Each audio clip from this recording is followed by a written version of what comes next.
Well, welcome everyone. Okay, which one is it? Is it me? I was like, who's the drummer? Okay. Welcome everyone. We just have to be far. Can you all hear us? Yeah. Oh, that's perfect. Welcome everyone to the Dark Horse All-Stars. My name is Frankie Smith. I go under the moniker Fantastic Frankey. I get in a lot of trouble online for having debates about sci-fi, fantasy, anime, and comic books. And today I am so honored. This is the most stacked cast I've ever had the pleasure of moderating. I'm gonna let you all introduce yourself. I can't do it justice, but you are all in for a treat. We're gonna have a really fun time. So we'll start here with Roy. Hello everyone, my name is Roy Okupe. I am CEO and founder of Unique Studios. If any of you know me, it would probably be for my graphic novel, Ian, Child of Wonder, which is currently being adapted as an animated series for Cartoon Network and Max, which I will be an EP and co-showrunner on. So.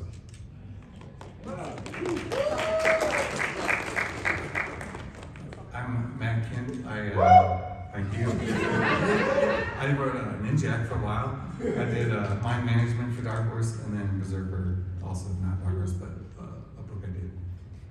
With who? What was Berserker? Keanu Reeves and Ron Garney.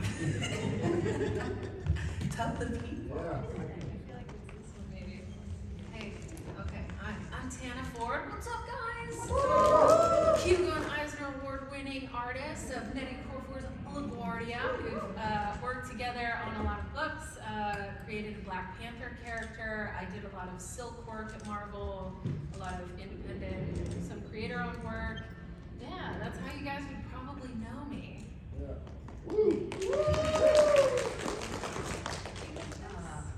Hi, I'm Nettie Okorafor. I just am really bad at I write science fiction and fantasy. There you go. Too much to name. There's too much to name. Most notable, Chief Fear Staff, many awards. I mean, this is huge. I mean, stuff overall. Guys, there was so my best friend from college has a 15-year-old son who doesn't read anything. He had 5 books on his bookshelf. 2 of them were graphic novels. One of them was Binti. And like, this is a boy that's just a video game guy. And I was like, oh my God. And so I sent a picture to you and I was like, you're everywhere. You're everywhere. Everywhere. And speaking of that, all of you have very notable careers. What brought you to Dark Horse to pursue your own work? Yeah, you can. Sorry. What brought me to? So I self-published for about 6 years of my own. For those of you that don't know me, typically I write science fiction and fantasy inspired by African history, culture, and mythology. And I guess after 10 successful Kickstarters, Dark Horse found me and offered me a 10-book deal, and it was too hard to turn down. That's my story. I'm sorry, it's not very interesting. Just a small 10-book deal, you know. I was a fan of Dark Horse first. I started with like when Mike Mignola and Jeff Darrow and Frank Miller and everybody that era were at Art Adams, all came to Dark Horse and like, oh my God, Dark Horse has the best books. Like when Image did their Image thing, I was like, Dark Horse had that, and I was like, I responded more to that. And as I got older, I was actually pitching my management around to different publishers, and at the time everyone's like, we're not doing long ongoing series. And so I was like, okay, even my editor at Dark Horse at the time was like, yeah, we're only doing, and then Mike Richardson, who owns a company, he called me up a month later. He's like, why aren't we doing your next book? Because I was doing something else. And I was like, because nobody's doing monthly anything. He's like, how many issues is it? I was like, it's 54 issues. He's like, we're doing it. And I was like, okay. And then, and really I owed it all to him. And then when it came time to actually do it, I was like, let's do 36 issues. 54 is way too many. But it was cool that he approved it. And that's kind of how I stayed at Dark Horse ever since. I love that you didn't try to stretch out your story. Well, you do I did the math. I was like, that's like 5 years of my life. I was like, I don't think I've never done anything that long. But 3 years, I was like, I think I could do it. Still broke me, but. Nice. Yeah, and I think we came to Dark Horse because Karen Berger, right, has an imprint, Berger Books, responsible for so much of the wonderful stuff from Vertigo. Contacted Nettie, was launching Berger Books for the first time, and that's how I came on, riding your coattails, basically. No. I mean, Tana and I had worked together on several projects for Marvel, and so and I loved her work so much, and so when Karen came to me and asked me to write something in LaGuardia, there's a whole story behind that story. But I knew immediately that I wanted Tana to illustrate it. Like it wasn't even a first choice, she was my choice. Oh.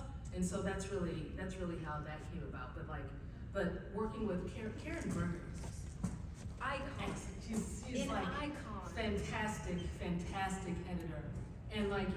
And just the idea of her asking me to do a graphic novel, that was all it really took. Oh my god. And she just has, so Karen Berger is like a person that will just talk on the phone. She's sort of like very Brooklyn, right? And she just like, she'll talk your ear off on the phone in the best way. And she's been in the industry forever and she knows everything and everyone. And it's wonderful. Like, talk about a wonderful creative team from the top to the bottom. It was fantastic. So. I love that. So all of you have science fiction novels, graphic novels, comic books with Dark Horse, and science fiction is often used to highlight modern day issues and bring forward questions that critique society's ethics and morals. What issues did you feel like were important to bring and include in your comic? So I guess it's me first all the time. Okay. So I was born and raised in Lagos, Nigeria. Moved over to the United States when I was 16. So I've lived half of my life in Nigeria and half of my life here in the US. And I think that gives me quite a unique perspective to be able to see some of the things that personally I struggled back home with growing up, and then coming here and seeing other things that I struggled with being now an American citizen as well. For me, one of the things that I wanted to do was really show a side of Nigeria and, in a broader context, Africa, that you didn't get to see on TV or in books. At least back when I started creating graphic novels, which was sometime around 2012. I really got tired of the narrative where mainstream media would portray Nigerians in a way that just focused on the negative things. And Africa as a whole, whether it's the starving children, the corruption, all of which are things that happen all over the world. So for me, it was really trying to paint a picture that had all the different sides of the country that I grew up in, the good, the bad, the ugly, not shying away from any of them, but giving a full tapestry for people to be able to see where I grew up in full context. That was for me the biggest inspiration coming into storytelling, was to try to control the narrative. Yes, I think it's fun to, especially with sci-fi and fantasy, create these very magical and over-the-top things and dragons or whatever the case may be. But I personally feel like as an author, I have a responsibility for the generation that's coming after me to be able to show a side of my country, my home, that people don't really get to see. And obviously put that in the context of entertainment, because at the end of the day, that's what we're here to do, is to give readers an experience as well. But I think if you can balance that in a way where you can inspire and educate, I think you've done your job as a writer. So that was an inspiration for me.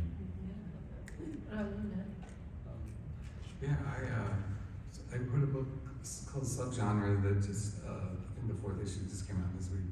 And when I started writing that series, my artist who I love so much he takes so much time, he's so detailed that when I started writing it, AI writing and everything that didn't exist really. And then when he actually was drawing it, he was like, hey, you're so, whatever, you know what's going on. I was like, yeah, but that was like 2 years ago. I thought it was pretend, you know? I was like, I wrote that as pretend, like that's a future I won't have to like live through, you know? But like, be careful with kids, you know, in the future. And I'm like, oh no. So that was the theme that was in it that I didn't think was gonna be real in my lifetime. And then all of a sudden it's happening. And then what's interesting is that I rewrote the ending a little bit because that happened. And something happened to me.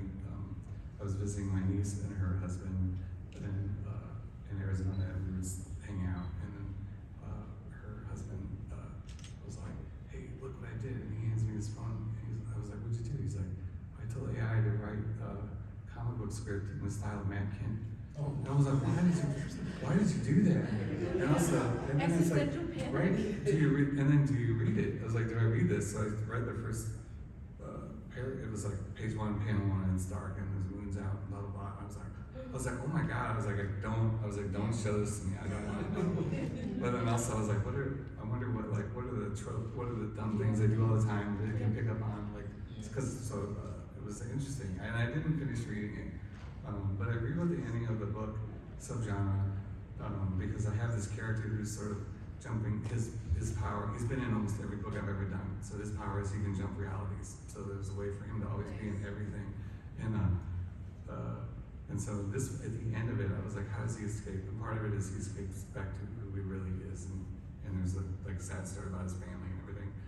But then these guys are running after him to keep him from jumping from reality to reality. And so he figures out a final jump, and it's to an AI-generated story that they can't get to because it's a soulless thing that doesn't really like exist, and so it's a way for him to like hide. I spoiled the ending. I spoiled it. But here's what I spoiled it. I spoiled it. But I was writing in such an angry way. I was like, I'm gonna write this, and then I'm gonna do. But I tried to write it in a way. So at the bottom, another spoiler. At the bottom it says this ending was written by blah blah blah AI. I made up some fake AI robot thing. Paranoid people would think I actually used it, you know, and I was like, so on the record, live, I did not do that. But what was curious was like the exercise of trying to write like a computer would think I write. So I tried to write it in a weird way that was like taking all the tropes of dumb things I do and like tics I have and like putting them all in there. And it was very strange, but that's all, that's my story. I don't know that there's an art answer for this, right? Like I draw I try to imagine a future and draw it. So it's a lot of like holograms and stuff, which can be hard to do. But it's mostly, with my writer, you sort of have a nice dance with your writer when you're working in a visual medium.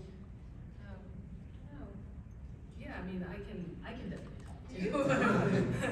To LaGuardia. I mean, so I've written I've lost count of the number of books that I've written. I think it's between 20 and 30 novels and novellas. And there are certain themes that have always been very important to me, like from the beginning. And one of them was portraying, I'm Nigerian American, so Nigeria and then just Africa in a nuanced, realistic, but also more diverse way. So that's always been something that's been important to me from the beginning. And so with LaGuardia, specifically LaGuardia, okay, so the way that LaGuardia began was, there are two things. The lesser one, but still very significant, was that during Trump's time, which we hope that's his only time, but anyway, during Trump's time as president, he was doing those travel bans, right? And there was one tweet that I saw from an Ethiopian marathon runner, like an award-winning Ethiopian marathon runner. And it was the travel ban had made him illegal, right? And I saw like on Twitter, there was this one tweet that just said, Trump has made me an alien. And I remember I just screenshot that and because like when I'm writing stories, there's certain things, often random things that I'll see that have an energy to them, and that I was like, just the look of that. Yeah. So I kept that and I put it in a file. Like I have a file of just weird random things. I put it in that file. Then the second one was at LaGuardia Airport, LaGuardia International Airport, which the book is named after. The TSA I had been harassed multiple times by TSA in general, but like at LaGuardia Airport, it was ridiculous. And it always came down to my hair.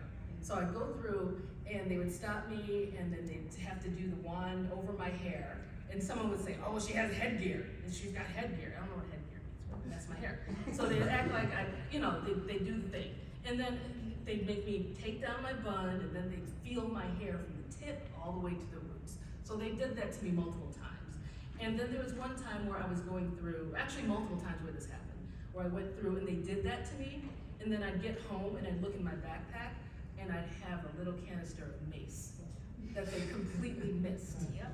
So, and this canister of mace, and I can say this now because I don't travel with it, but I've traveled around the world with that canister of mace while being harassed about my hair. They're missing this one thing. So when Karen asked me to write this story, all of these issues of immigration, I started thinking about immigration. Both my parents are immigrants, and I know a lot of those stories, especially about particularly Nigerian immigrants.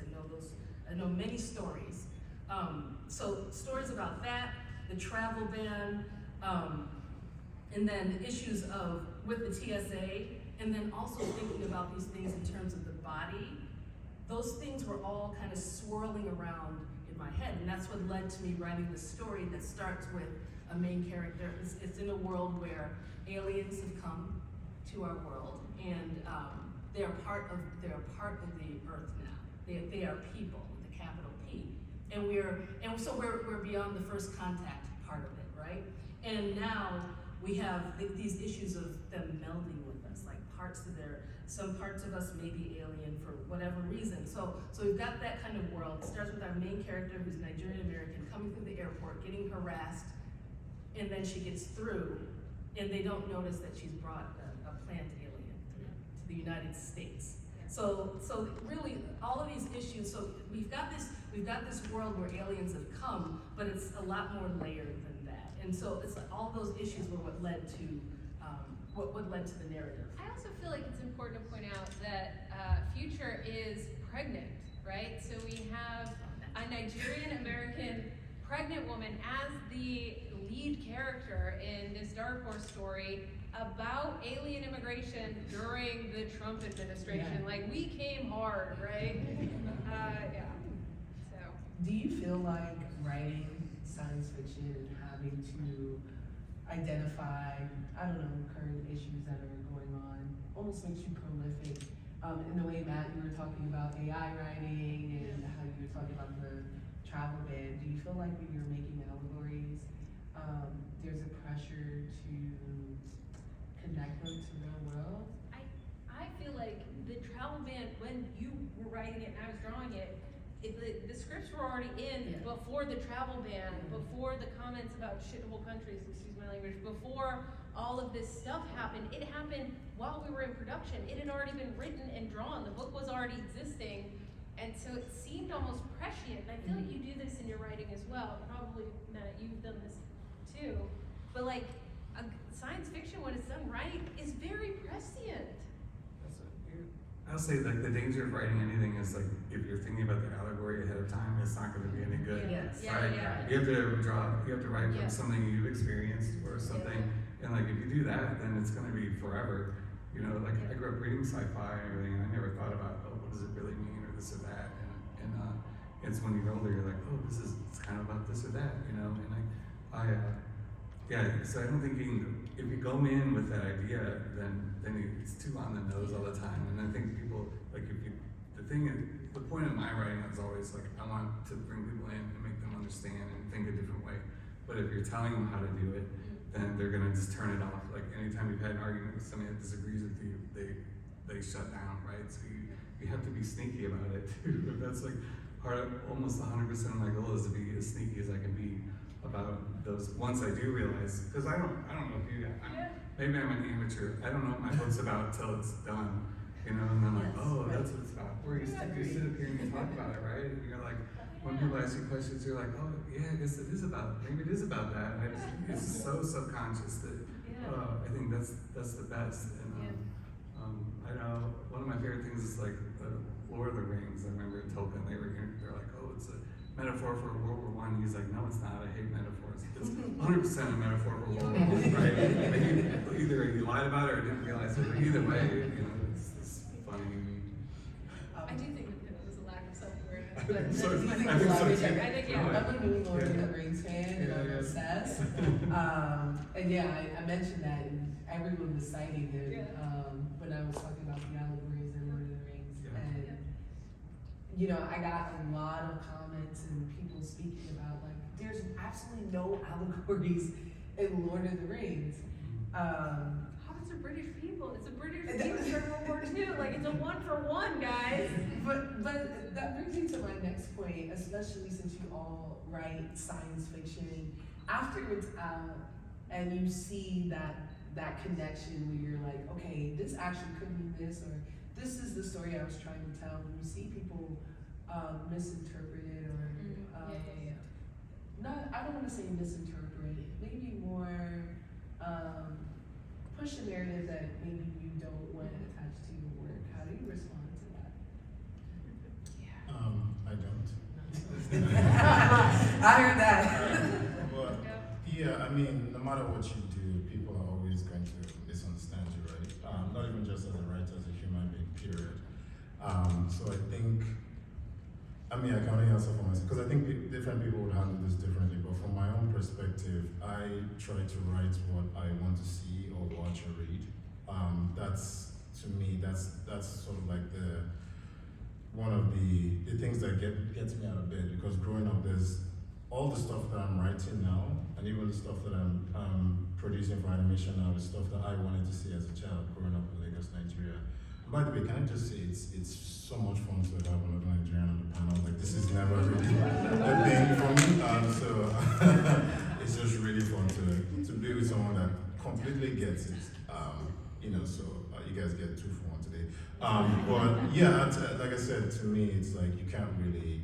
The moment you try to start to control how other people think about your work or you in general, I think that's the moment you fail. At the same time, though, there are times when you, or at least when I feel like I do need to say something. And it's usually when there's like a structure, if I feel that there is a narrative structure being imposed on myself or people like me, where the way that you're viewing me is being kind of pushed through that and being therefore affected by that, I can't stay quiet about that. That's true. You know, it's because I feel like that narrative structure is just doing things, it's doing too many things. Yes, people will have their ways of, everyone has their ways of reading, and you can't control what people are thinking, but at the same time, we live in a time where there's a lot of influence in how people think. There are these, and I keep saying structures, but there are these structures that are in place that are kind of pushing certain narratives and pushing us to think in a certain, you know, in this way or that way. And I don't think, I think that, I don't think we should have to just let them do that. Yeah, I think that we can talk back to those things. Yeah, I wanted to just clarify a bit. So I personally feel, and again, this is why I said, like, you know, people have a different way of handling things. I honestly, and this is not an objective opinion, I think most people who complain online are just not going to change their minds. No matter what you do, no matter how long you do it. But what what she just said is correct, because especially as, you know, for me, I was a Nigerian immigrant, and there's a lot of narratives about people like myself. Like, forget about writing right now, just doing cyber, like just from being a human being, where people automatically think, you know, you want to scam them for whatever reason, or people, you know, are impressed that you can speak English, or people are impressed that you actually grew up in a city and not a hut with giraffes behind the house. This is a real story, by the way. I didn't make that up. Someone has asked me if I had, and I'm sure Nettie has similar stories, if I had like giraffes behind my where I grew up. But I think when it's for things like that, you do have a responsibility to respond and correct the narrative, especially if it's in a public forum like this. Like, and I'm not saying anybody's gonna do that. If somebody says something that misrepresents an entire people, it's your responsibility to speak up. But at the same time, I do know that a lot of people online are just trolls that their minds can never be changed. And the trolls are often the loudest, right? So, Yeah. So loud. so hearing from authors and from people, because we live so interconnected, that hearing from authors and people about what the intent was, like clarifying the record, matters to a lot of people who are silent, who aren't ever going to come at you or ask things of you online, but are following you and care about how you think about stuff and what your real intention was.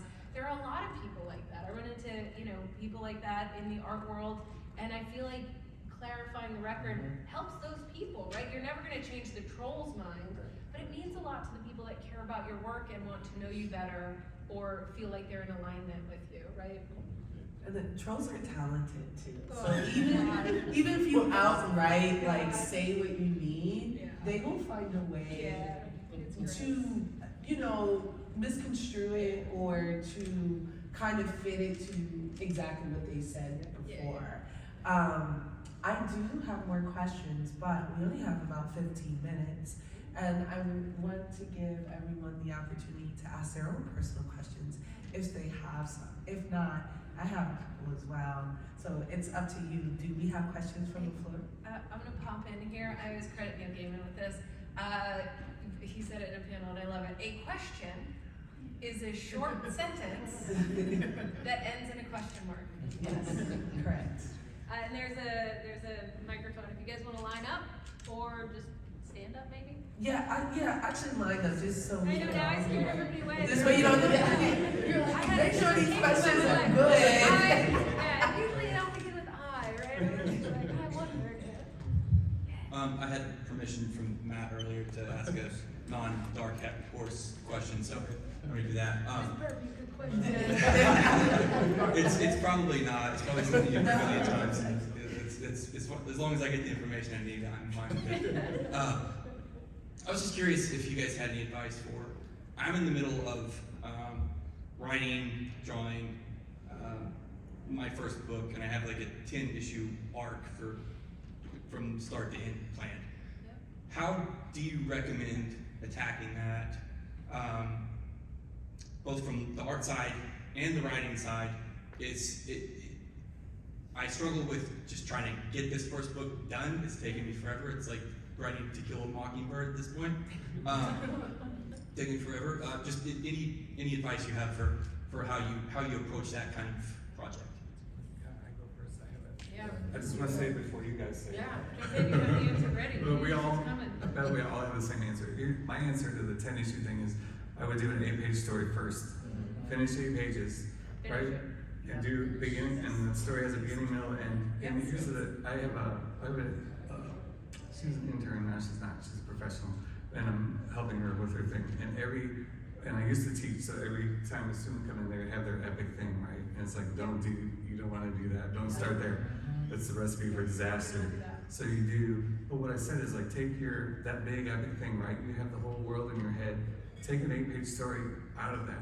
Like either a side character, a background character, or like a issue 0, like prequel to whatever's happening, and do just a small story in that world.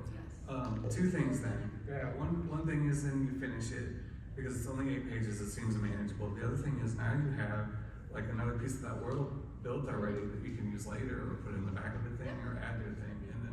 And then even like if 8 pages seem like a lot, do one, then do another 8-pager. And then I would delay the 10 issues as long as you can until you feel like you're ready. Agreed. Like I don't know how you guys start. I would love to hear what your first step was and how it was. Because I did like 300 or 400 pages of mini comics first that I wrote and drew and then the local shop saw it and that's it. you know, because I knew it wasn't there, but it's Yeah. practice, so you want to practice first. Yeah, That's, And one thing to add to that is, the reason why you wanna do something short Yeah. first and concise is because you need that feeling of finishing. Yes. It's really important that really satisfying feeling of completing something and that you can, and I wouldn't suggest to show it to anybody, honestly. Instant validation is overrated, and I also think it's rather destructive. So it's like, but yeah, just having that feeling of finishing something is just extremely satisfying, and then doing another small thing and just doing that more and more. And then also, I mean, this isn't necessarily a piece of advice, but like don't look it in the eye. Don't look the whole thing in the eye. Yeah. Look at it from the side. And that it comes back to what we're saying is start small, complete something, and then take another step forward, complete it. Because like if you look it in the face, it's just enormous, it's massive, and it's intimidating, and you will not want to do it. Yeah. I was gonna, No. I was gonna add something to that because I think both of them are right on the money. I come from an entrepreneurial perspective. Before I started writing comics, I was an entrepreneur. I still am an entrepreneur. So there's something called an MVP, a minimum viable product. There's a reason why, even with companies or whatever, if you want to build an app, you start with something small, you expand. I think a lot of times for creative people, you have so much in your head, and we live in this day and age now where there's, everything is a cinematic universe, everything is a trilogy, and I think people that start out sometimes can fall into the trap of the sexiness of having a big world, and there's nothing wrong with being ambitious, but what you want to realize, whatever you feel about the Walt Disney Company, right? It started with Mickey Mouse. So I always ask people, like, everything you see Disney doing now, whether you like them or you hate them for whatever reason, it started with Mickey Mouse. Like, what is your Mickey Mouse, right? What is that one thing that you can start off with? And this isn't just about comic books. It could be, if you wanna be a filmmaker, can you write a short film, right? Do you want to start there first? Like if you can you start with a web comic? So you need to find a way to have have micro wins, because as a creative person, momentum is key. Like Nettie said, finishing, there's no greater high. Like when you finish that script or you finish, there's just something mental that kicks into second gear when you can finish. So if you're trying to do 200 pages of something and you never finish, it has the opposite effect. But if you do an 8-page thing and you finish, it gives you momentum to keep moving forward. yeah, that's it. Somebody said that you have to do 1,000 pages before you do your first good one. So don't do your big epic thing, because those won't be the good ones. Right? Do 1,000 bad ones first, then do it. Yeah. Final question? Yes, is there any advice that you all have for someone breaking into the industry, basically? Because many of us come from, small towns and things like that, so when we go to the big cities, they've already heard these names of these people in these areas. Yeah. So it's like when you present something of your own that's even unique, you're competing with thousands of other people that have lived in this area with millions of people when you're coming from a small town with 2 streets. So what advice would you have for presenting yourself? I do like the 8-page idea, like maybe present something smaller first, just say I can do this and have multiple. So I definitely took that from there, but if there's anything else. Be yourself. I think a lot of times, and I fell into this trap too, you try to, and it's okay to have inspiration from other people, but you try to be like your favorite writer, your favorite artist, or whatever the case may be. I think there's no one in this world that's like you. Like if you look at, in general context, where you were born, when you were born, the environment you grew up in, the experiences, all of those things are all intertwined into who you are. So there is nobody else that can bring out a story based on all those different variables in the way that you can. I think when you try to be like someone, like I said, it's a very saturated market now, because there's millions of people doing millions of different things. But I think one of the things that people are appreciating more and more now is individuality and authenticity. It's going to be hard, and you have to accept that from the jump. Yeah. Nothing is easy in this industry. nothing is given, you have to take. Some people, whether it's connections or whatever, but that's the minority. For most of us, you have to fight. It took me 10 years to come out with my first quote-unquote product, right? And it has taken me another almost 10 years to get to the point where I'm now being published by Dark Horse. So that's 20 years. I'm not saying it's going to take you that long, but I think sometimes people don't give the proper advice in terms of just how hard it is to succeed in this industry. It takes somebody with resilience and perseverance to get to where they need to be. Yep, excellent. And what I want to add to that is all that. Confidence. Yes. You have to have confidence in what you're doing. And okay, you come from a small town, then embrace that. Don't try to be something else or fit into whatever. Embrace what you are and have the confidence to know that what you are and what you're creating is great. Yeah. And that needs to come from within. It will not come from outside, and don't wait for it to come from outside, because when it comes from outside, it usually comes with strings attached. It needs to come from within. And what's the other thing I was gonna say? Oh yeah, the work. So when you, in order to have the confidence, a lot of times there are other things that need to come along with that. To have that confidence, to feel like you can walk into a room and be like, my stuff is good. No matter, I don't care what everyone else says, and to withstand all the criticism that's gonna come at you, because the criticism will come at you, and it will come at you with different types of ulterior motives, that many of which have nothing to do with you. But in order to stand up and still hold on to that confidence, you need to do the work as well.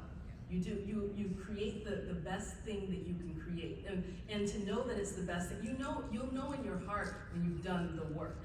Like, don't half-ass it. Like, it's not just where you've just done it, just what you think is good. It needs to be as perfect as it can. You need to put in that work. Once you put in all of that work and just pour in your emotion, your passion, and all of that, and your honesty as well, and then when you put it out there, you'll have that confidence that will get you through all of the darkness that is gonna be around you when you're trying to get this thing done. Okay, we're actually out of time. Thank you all for joining. Let's get a round of applause. I'd like to round out, because this is a science fiction panel. Very quickly round off your favorite piece of science fiction. Mine is, that's not your work. Mine is Battlestar Galactica. You put me on the spot. I think you were recording me. And we're recording I'm you. just gonna say Matrix. Matrix, okay? I'm gonna say almost everything Phil K. Dick wrote. Okay. Does Star Trek count, you guys? Yes, that's Next Generation Forever. science fiction. right now. I can't. Favorite science fiction, just like a thing you. What's your favorite? Lord.